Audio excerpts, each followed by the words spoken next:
now it's time for another Board Game Brawl Top 10 with Nick Meetingham, sponsored by BoardGameBliss.com.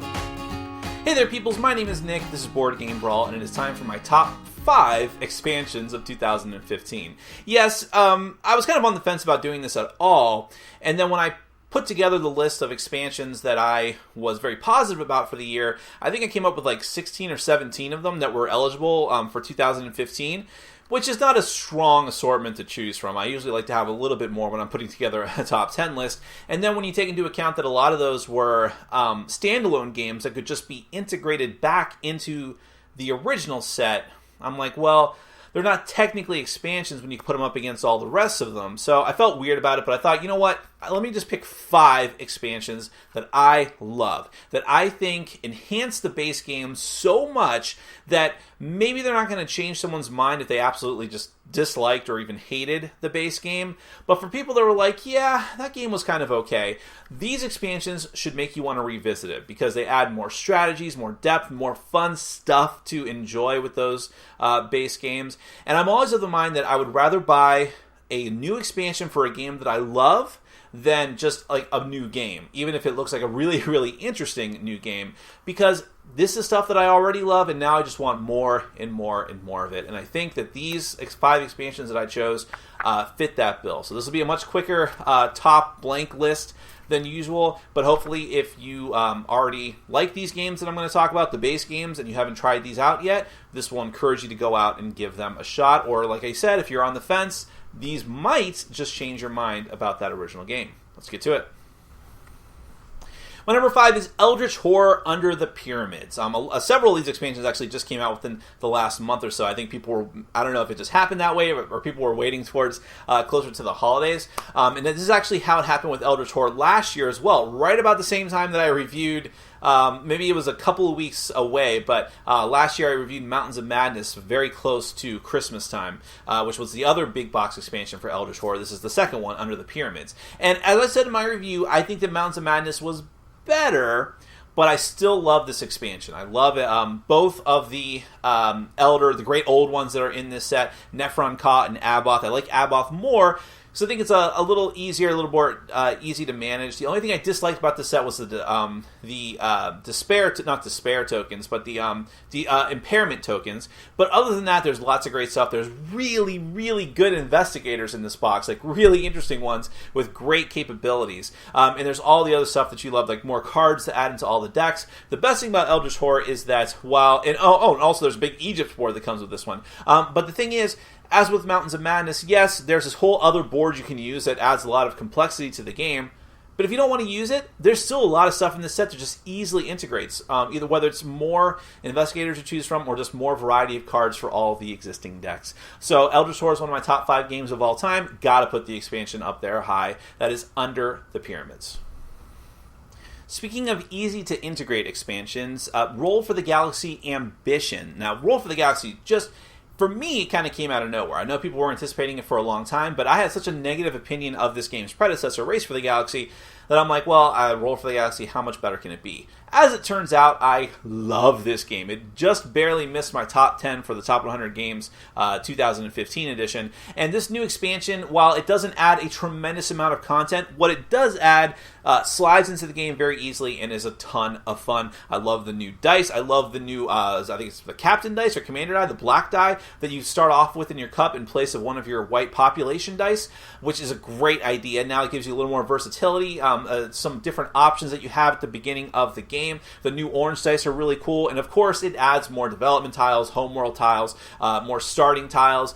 It's great. It really is. It's not like overwhelming amount of stuff, but it's enough to be like, wow, I really love this, and I want to play it again and again and again. And when it came out, we were like, yes, again and again and again, we got to play this. So Roll for the Galaxy, I will look for any excuse to play that game, but the Ambition expansion is particularly good. I'm not sure that my number 3 got as much buzz as I would have expected. Imperial Settlers Atlanteans. Part of that is possibly because the main focal point of this expansion is just adding in one faction. And yes, there are new cards for all of the existing factions, some of which have the flavor of the Atlantean faction, if I remember correctly. But it's the focal point was that Atlanteans thing. So there wasn't a ton of content in this box. But man, the Atlanteans are so interesting. Their whole setup of how they can't gain victory points from their faction buildings the way that the other players can, the other factions can, but now they have this whole gear system and how they put out the gears in order to generate victory points or to generate more production. And I find it very interesting. They're so different. I would never let a new player play as them ever, but once you get the game under your belt, like when I started off playing with them, I was just like, I was really getting into it. They're so interesting to play. And again, having those extra cards for the other factions is a good thing too. I think there's enough cards now with the Why Can't We Be Friends expansion that I do need to start tending to the decks instead of just mixing them all together and being more strategic about it. But if nothing else, this set is good for having that extra faction. And I just love Imperial Settlers so much that I just couldn't help but put the expansion this high on my list. So that is the Imperial Settlers Atlanteans expansion at number 3. Just a few weeks ago, I reviewed Volume 2 of this expansion, but I think I prefer Volume 1 better, although I guess for the most part they're interchangeable. That is Legendary, a Marvel deck building game, Secret Wars Volume 1. Wow. Now, I do love all the other expansions for Legendary, the small pack expansions and Dark City, and I think even at the time when I did my review of Secret Wars Volume 1, I said, yeah, I think I maybe like Dark City a little bit more. But the more and more I go through it, and just like now together with the Secret Wars Volume 2 stuff, I think I like Secret Wars Volume 1 better as the best of the big box expansions, even if you throw Villains into the mix. Villains, I think, is at the bottom of that list. But Secret Wars Volume 1, just so much stuff. You have this idea of like more masterminds coming out. You have the Ambition deck, which isn't useful all the time, but it is a very interesting way to play. Now there's actually a scheme in Volume 2 that makes use of that, but it was introduced, and you need to have Volume 1 in order to play it. So it was introduced there. So many different types of heroes from all these different timelines. Old Man Logan and different types of X-Men. You got Nimrod as a mastermind. So there's so much flavor and old obscure characters, but a lot of the ones that I was interested in the most. So really, really love what they did with that set. And there's just so much of it. There's so many heroes, new masterminds, new villain groups. The base game with even just this set would be great. You would have so much content for so long. But together with all the other expansions and mixing them all together and just having fun, man, I love Legendary. There's a reason why it moved into my top 10 this year, and I wouldn't be surprised if it moves up even further next year. And I think that Secret Wars Volume 1 is a great first expansion set to get if you really love the base game. All right, we're up to number 1, and I think that, yes, you can make the accusation that part of the reason this is so high up on the list is because I have just been thinking about it so much recently, because it's just been in this previous week that I've played it. But even if you break it down part by part, and I try to be as objective as possible, I still have to put it up here. That is Kemet Tassetti. The review just went up a day or two ago. I can't tell you how much I love this expansion. Not every part of it is the best. I don't like the Dawn Phase thing. I don't like the new victory condition, which is not really a module, it's just a new rule. But I love the Black Pyramids and the new power tiles. So great.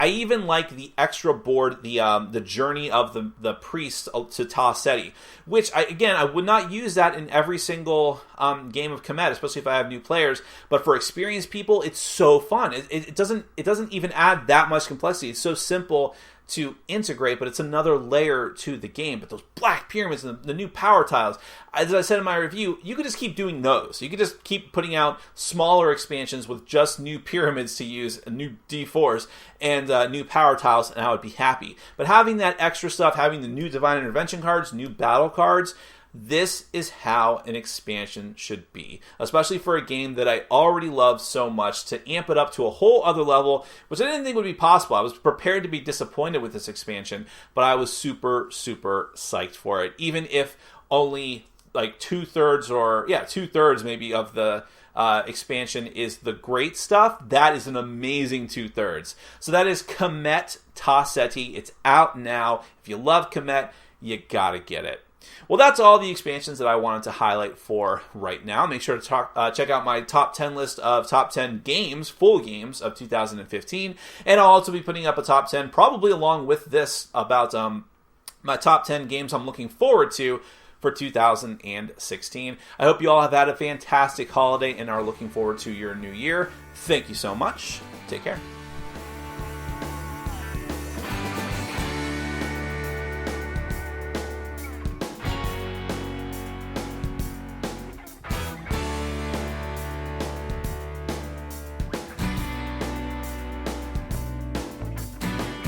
Thanks for watching. Follow us on Facebook, Twitter, and Patreon. And make sure to check out our sponsor, Board Game Bliss, where you can find an amazing selection of games from around the world.